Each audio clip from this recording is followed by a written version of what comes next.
Вітанкі. Адразу ж зладзім уяўнае даследаванне. Праўда, каб у ім удзельнічаць, вам трэба заўсёды трымаць у розуме адну простую рэч. Магчыма, ваш досвед ці ўзровень адукацыі недастатковы, каб цалкам зразумець, пра што пойдзе гаворка. Таму, калі вас нешта будзе абураць, хутка пакіньце старонку з відэа і прыкладзіце лёд да седаўкі. Я клапачуся пра ваша жыццё. Пачынаем. Уявім сабе, што вы такі сярэдні, не надта асвечаны ў сацыялагічных пытаннях мужчына. І вось вы раптам пачулі пэўнае абвінавачанне ў адрас мужчынаў. Напрыклад, звязанае з тым, што абсалютная большасць злачынстваў з ужываннем гвалту – гэта адказнасць менавіта мужчынаў. Хутчэй за ўсё, вас возьме абурэнне. Магчыма, вы будзеце намагацца растлумачыць, што не, вы ж добры мужчына, вы лепшы за якіх-небудзь гвалтаўнікоў. Гэта гісторыя не пра вас, і вы не маеце ніякага дачынення да ўчынкаў іншых, як і яны да вас. І вось у адказ на гэтае перакананне наш гіпатэтычны мужчына чуе такія словы. И все мужчины такие, некоторые еще хуже. Мне здаецца, што сярэдні мужчына, асабліва расейскі, бо на Расіі вельмі моцны культ антыфемінізма, уключыць пакрыўжанка і пачне раўці пра тое, што гэтыя фемкі зусім з глузду з'ехалі і прыгнятаюць гародных, скрыўжаных, прыгнечаных жанчынамі з прывілеямі і знямоглых небаракаў мужчынаў. Менавіта такой будзе тыповая рэакцыя, якую мы шмат разоў назіралі ў расейскамоўнай прасторы. Я просто хочу, чтобы вы не пытались хайпиться, да, типа все мужики. Называйте вещи своими именами. Тот-то, тот-то убийца, тот-то, тот-то насильник. Но никак не весь пол, алло. Все сводится к тому, что мужики снова плохие. Браво. Женщина – привилегированный класс. Те, кто затевают вот эту андрофобию затевают, затевают вот это вот все, я вот этим людям вот это я адресовываю. Доиграйтесь вот с этой андреяфобией, которую вы тут все затеваете. Запамятайма. І зараз трошкі зменім дадзеныя нашага разумовага даследавання. Замест мужчынаў возьмем іншую сацыяльную групу, якая таксама мае супольныя рысы, сацыялізацыю, шмат у чым падобную адукацыю, досвед, гісторыю і гэтак далей.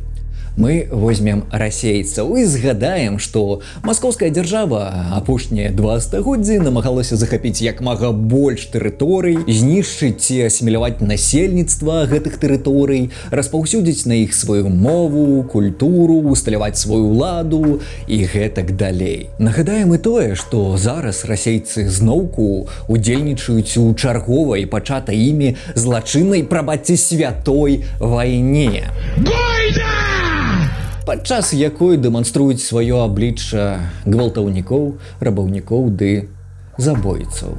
Як будуць паводзіць сябе расейцы ў такой размове? Магчыма, яны таксама паспрабуюць растлумачыць нешта накшталт таго, што гэта не яны гвалтаўнікі. Асабіста яны не пачыналі гэтай вайны. Яны не маюць ніякага дачынення да дзеянняў іншых расейцаў і гэтак далей.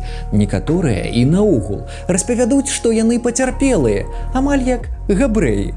У адказ на што зноўку яны пачуюць такія словы. Расейцы плохие, ёсць тыя, хто яшчэ горшай. Ну і як на гэта будуць рэагаваць? Мне здаецца, усе мы добра ведаем, як. Как будто дискриминация русского народа пошла. Меня заебали эти люди, которые распространяют эти русофобские настроения. Так же, как и в 41-м евреи не ассоциировались ни с чем, кроме там всех бед, в которых их обвиняли. В чем тогда разница? Ты сейчас действительно будешь сравнивать россиян с евреями, да?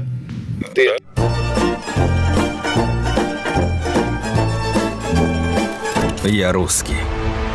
Я устал извиняться. Те, кто затевают эту русофобию затевают, затевают все это я этим людям это и адресовываю. Доиграйтесь вот с этой русофобией. Нічога не нагадвае. Насамрэч няма нічога дзіўнага ў падабенстве гэтых рэакцый, гэтай рыторыкі наогул, бо пытанні пра мужчынаў і пра расейцаў датычацца адной сацыяльнай з'явы, якая завецца сістэмны прыгнёт. Насамрэч, прыгнёт ідзе поруч з чалавецтвам усю пісьмовую гісторыю. І толькі ў мінулым стагоддзі наш свет дарос да таго, каб пачаць намагацца пазбавіцца гэтай з'явы і мінімізаваць ейную шкоду. Такія неймаверна важныя, у пэўным сэнсе цывілізацыйна-эпахальныя міжнародныя дакументы, як, напрыклад, усеагульная дэкларацыя правоў чалавека і наогул канцэпцыя правоў чалавека, былі распрацаваны менавіта для таго, каб абмежаваць прыгнёт і гарантаваць чалавечую годнасць, фундаментальныя свабоды і правы. Таму тэма прыгнёту неймаверна важная тэма, якая пранізвае ўсю нашу рэчаіснасць. Даследчыкі вывучалі прыгнёт амаль з усіх магчымых бакоў. Біялогія, псіхалогія, сацыялогія.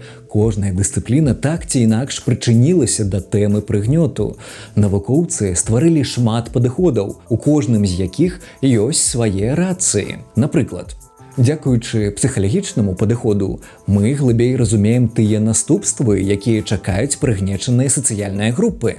Бо прыгнёт датычыцца не толькі непасрэдна матэрыяльных рэчаў, але і ўплывае на наша псіхалагічнае самаадчуванне і ў найгоршых выпадках становіцца часткай нас, так званы інтэрналізаваны прыгнёт. У сваю чаргу, біялагічныя тлумачэнні сацыяльных з'яў часцяком выглядаюць даволі дзівоснымі і спекуляцыйнымі, бо перакідваюць высновы, атрыманыя на розных жывёлах, напрамку да чалавечага грамадства. Тэма прыгнёту не пазбегла гэтай спекуляцыйнасці, але тут усё адно можна знайсці цікавыя гіпотэзы. Даследчыкі праз прызму эвалюцыі, напрыклад, засяроджваюцца на ўнутрывідавой агрэсіі, выпадках, калі лад жыцця таго ці іншага віду жывёл будуецца на дамінаванні і здушэнні асобінай іншых прадстаўнікоў свайго віду, каб займець больш нашчадкаў. Але калі паспрабаваць перанесці такую эвалюцыйную рэчаіснасць на чалавечае грамадства, мяркуючы пра прыгнечаных людзей, выключаных з розных відаў сацыяльных узаемадзеянняў, як пра натуральную з'яву, якая проста сябе працуе на карысць эвалюцыі, проста існуе, бо так склалася эвалюцыйна-гістарычна. Атрымліваецца нешта вельмі падобнае на сацыяльны дарвінізм. То бок састарэлую казачку, якую пераказваюць дзеля абялення каланіяльнага, расавага, да якога заўгодна прыгнёту з канца 19 стагоддзя. І мы ведаем, як сацыял-дарвінізм выкарыстоўваўся, напрыклад, у нацыянал-сацыялістычнай Нямецчыне. А працягам такой думкі непазбежна стане абвінавачанне людзей, якія карыстаюцца сучаснымі тэхналогіямі, напрыклад, хірургіі, альбо лекаў, у тым, што яны перашкаджаюць эвалюцыі ці здароўю грамадства.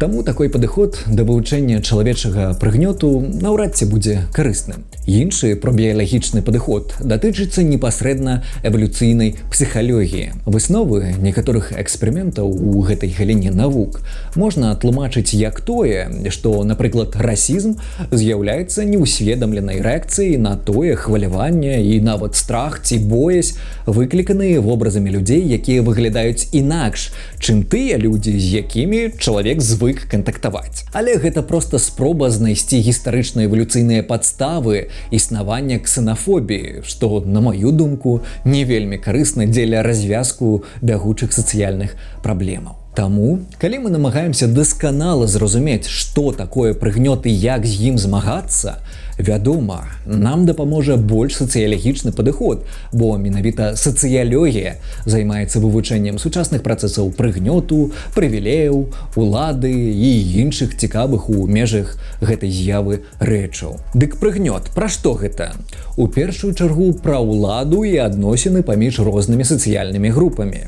Некаторыя групы маюць больш улады за іншых, і часцяком тыя, у каго ўлады больш, уздзейнічаюць на іншыя сацыяльныя групы, каб пазбавіць гэтай іншыя групы улады і ўплыву на сучаснае сацыяльнае становішча.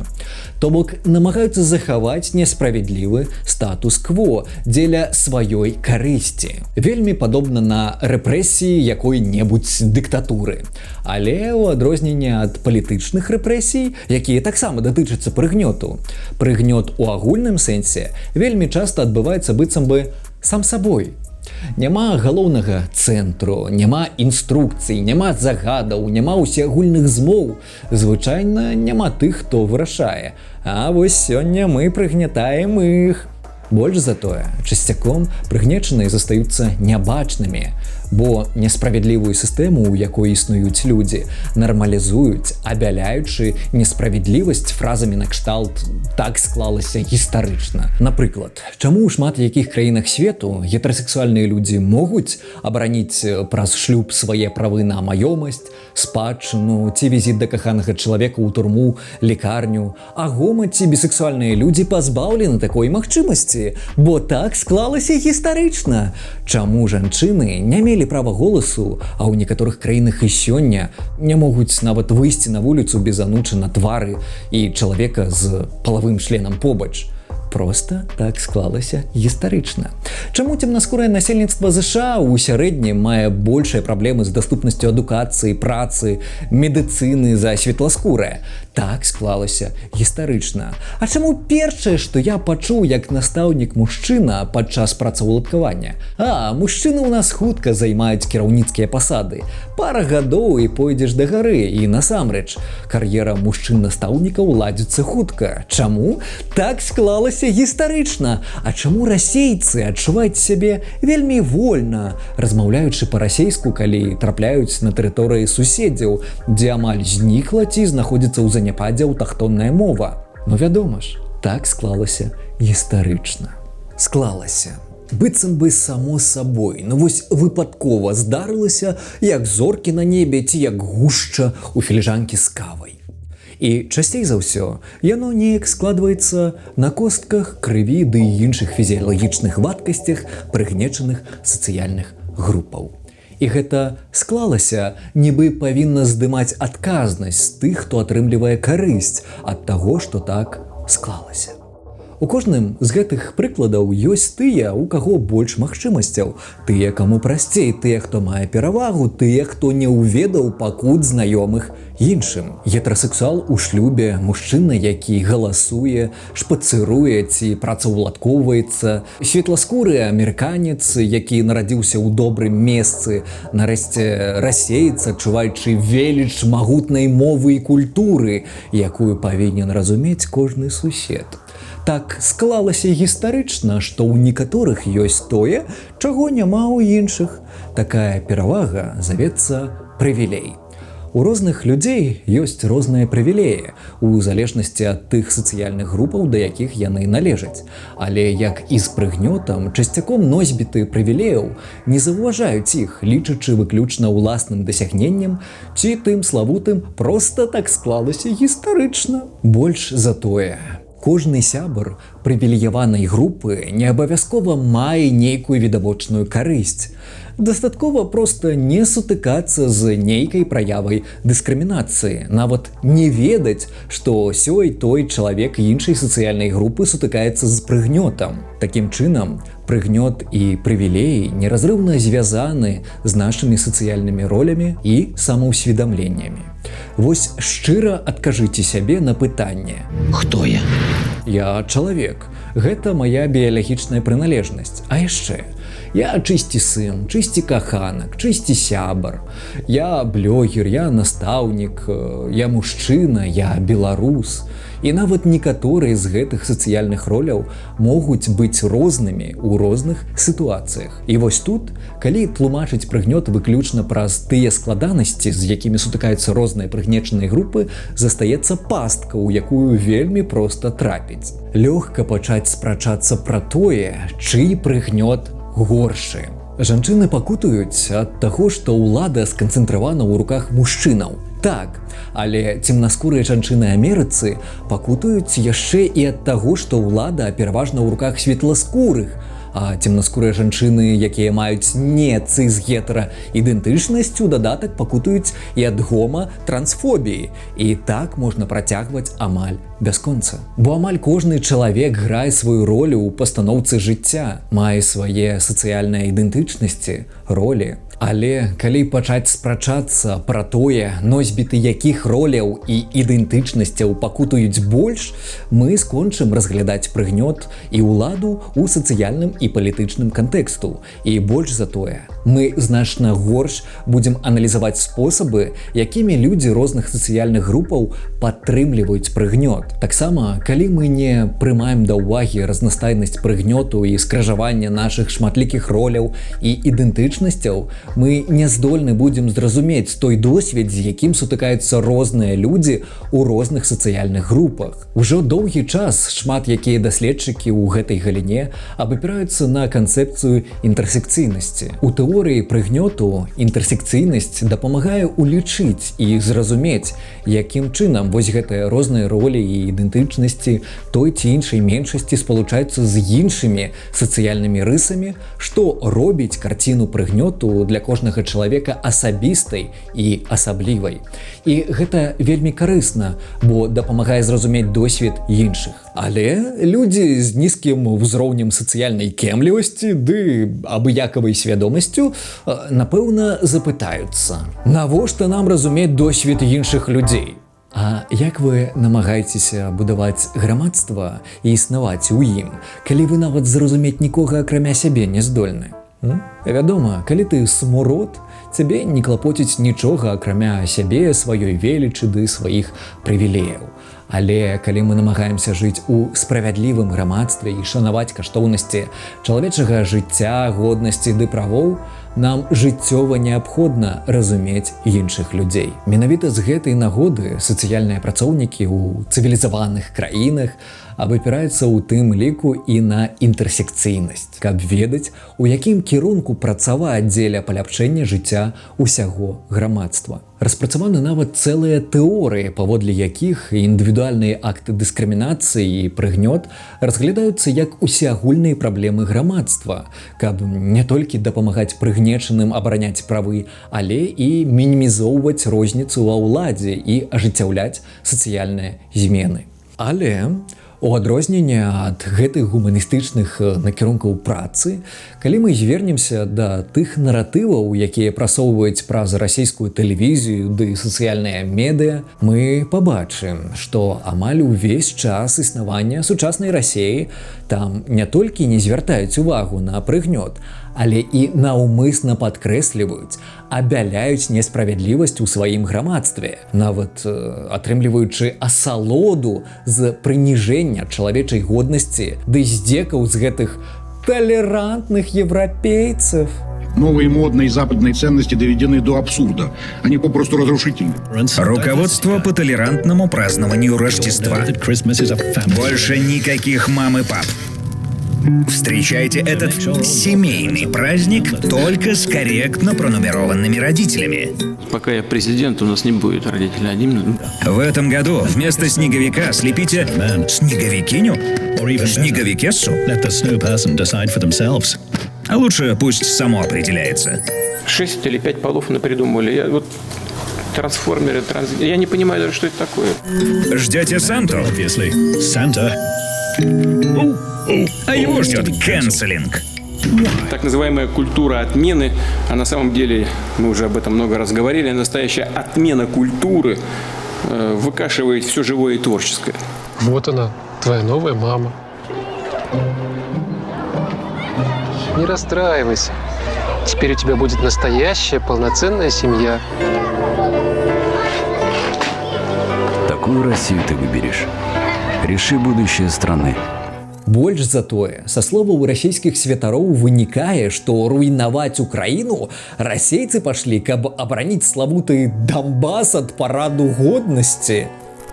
8 лет идут попытки уничтожить то, что существует на Донбассе. Неприятие, принципиальное неприятие так называемых ценностей, которые сегодня предлагаются теми, кто претендует на мировую власть.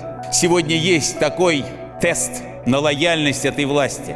Тест очень простой и одновременно ужасный. Это гей-парад. Вот эти требования ко многим провести гей-парад и являются тестом на лояльность к тому самому могущественному миру. Но мы же знаем, что такое этот грех, который пропагандируется посредством этих так называемых маршев достоинства. Дарэчы, амаль тую самую рыторыку выкарыстоўваюць і іншыя вар'яты, вядомыя падтрымкай скрэпных наратываў. Напрыклад, даволі маргінальная ў акадэмічных колах сацыёлегаў на захадзе, але славутая сярод аматараў самадапаможнікаў для хлопчыкаў-падлеткаў асобіна. Пітерсон. And so the Russians believe that they have a moral duty and that they have the highest moral duty to oppose the degenerate ideas, philosophy, theology of the West. And there's something about that that is not wrong. That is not wrong. Информационный он. Ценности он, и мы этого никогда не примем он. Кто не хочет жить под знаменем ЛГБТ он, должен подняться он. Где бы он не был он, должен стать с нами вряд ли он. У гэтым, на мой погляд, і ёсць неймаверная цывілізацыйная розніца. Ідэалагічна геапалітычная пачвара пад назвай «рускі свет» у параўнанні з еўрапейскім грамадствам амаль не звяртае ўвагі на змаганне з прыгнётам і дапамогу прыгнечаным групам у абароне сваіх правоў.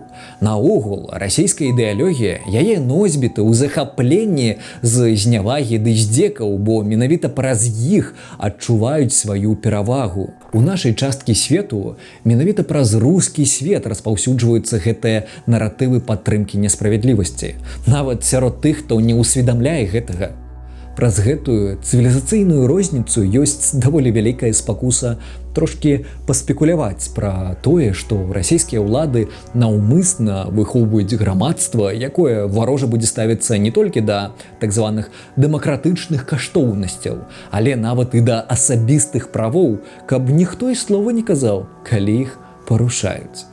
Больш яскравы прыклад свядомага, наўмыснага антыгуманізму і непавагі да правоў чалавека знайсці цяжка. Доктрина прав человека используется для разрушения суверенитета государства.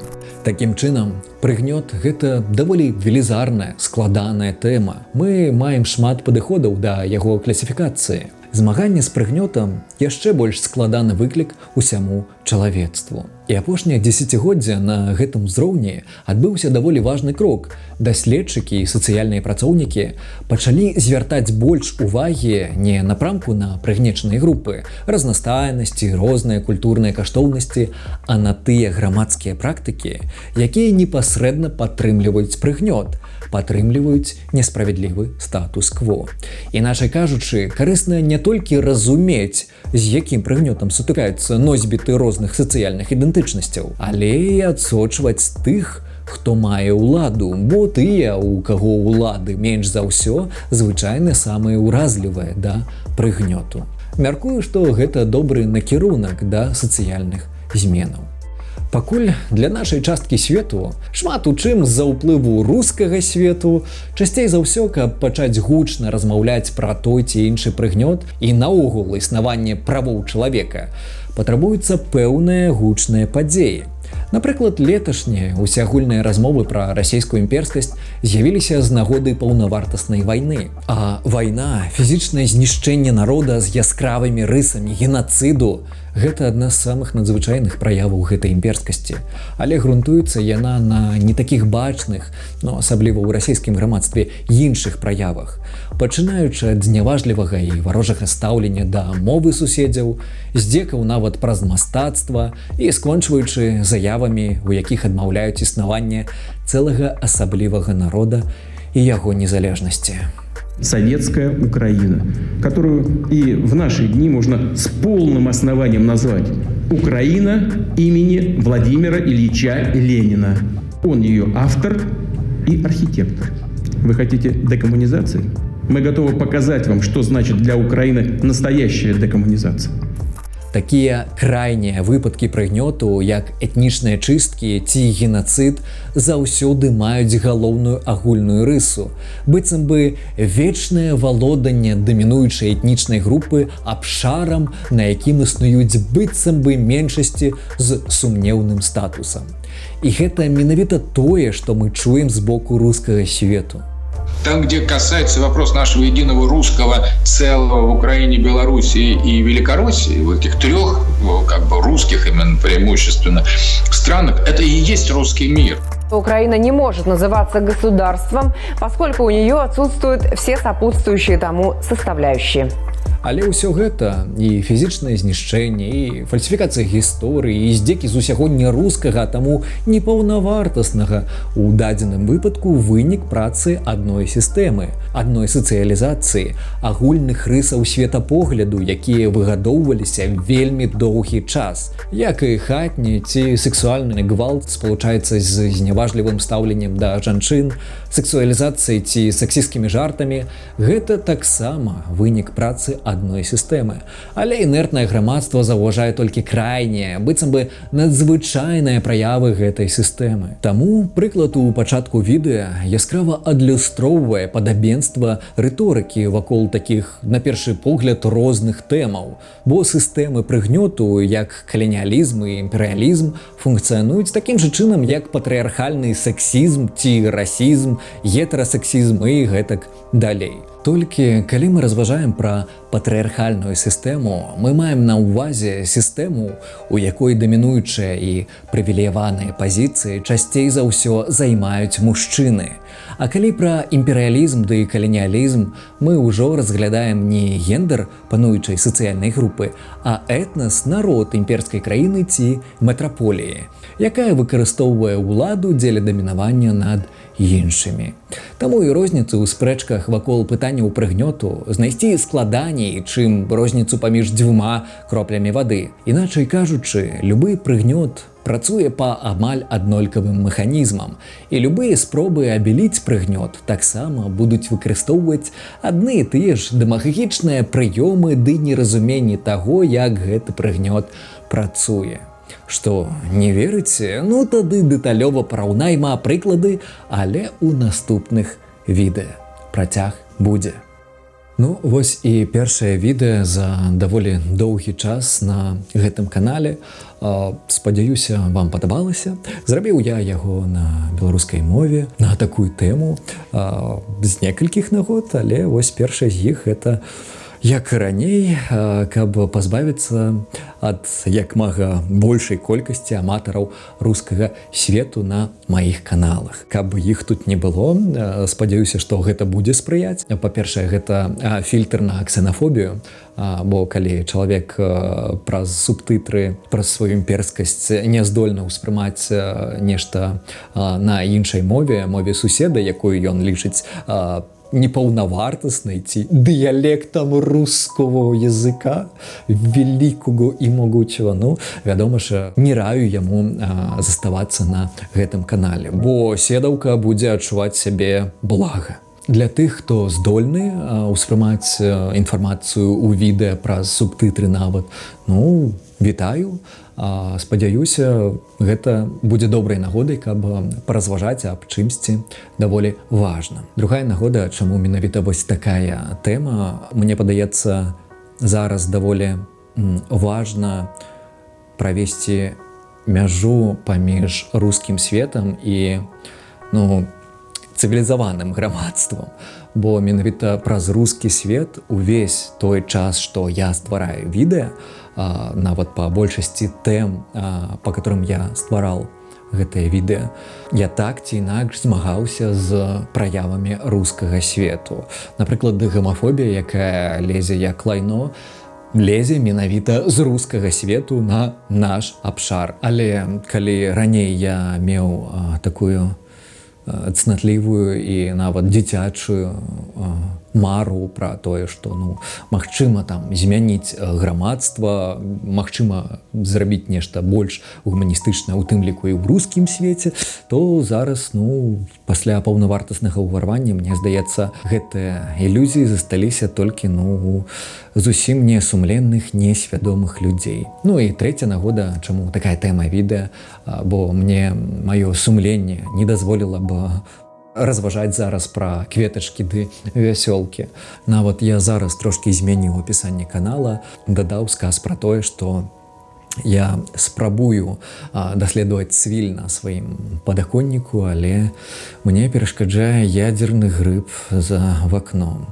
І мне падаецца, гэта вельмі добра апісвае становішча свету зараз. Я вельмі ўдзячны тым, хто працягвае падтрымліваць мяне на Патрыёне і падтрымліваў увесь гэты час. Ну, вы ведаеце, што менавіта дзякуючы вам я захаваўся у пэўным сэнсе. Доўгі час на вось гэтых дзвюх сваіх каналах Smash і Trash Smash я не з'яўляўся, таму што гэта шмат у чым было пытаннем бяспекі. Вось, ведаеце, у які час мы існуем. Час сваволі, бяспраўе, бясчынства, час вязніцтва. Вось, і таму трэба быць уважлівым, каб не трапіць у якую-нибудь пастку. Спадзяюся, вы мяне зразумелі, спадзяюся, вам падабалася. Працяг будзе даволі цікавы, з яскравымі прыкладамі. Інтэрнэт-грамадства ўжо дзіды зламала аб гэтыя прыклады, але вось чакайма і спадзяюся, вам падабаецца. Да пабачэння.